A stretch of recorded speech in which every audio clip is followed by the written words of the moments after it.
最近这个火车败马意外，背后的营造公司东新营造，方名随李正浩来指控，讲这个负责人黄冰豪是强庙的主委，伫花莲政界的关系真好。正后任的馆长鲍坤基甲徐真伟翁仔某，拢会参加伊的宗教活动。9年摕到44个标案。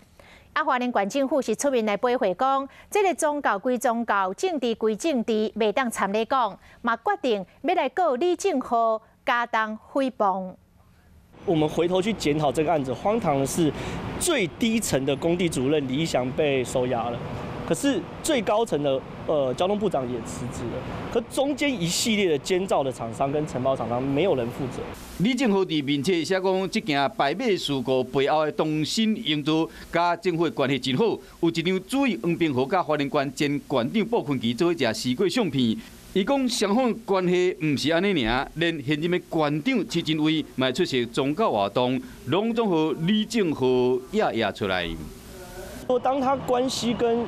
徐正伟这么好的时候，我要谈的是，如果台湾的标案文化比的都不是品质，比的是后台。今天不见得是徐正伟会直接要求下面的基层公务人员把标案给黄平和哦，而是当黄平和总是跟你的顶头上司一起出现在同框，一起出现祭典，一起参与选举的时候，你在获取标案的过程中，会不会有实质影响力？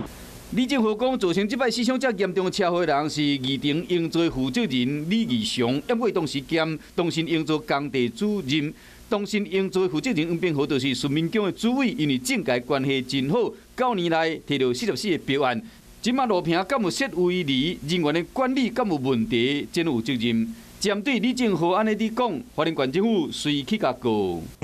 对于花莲县政府，我们所有的工程都是依法行政。那花莲县政府今天早上10点也会到地检署安宁申告。那他如果要告我的话，其实我很欢迎，因为很简单，我愿意在法庭上跟他对质，包含徐正伟跟傅昆萁。是黑是白，就看法官安怎裁决。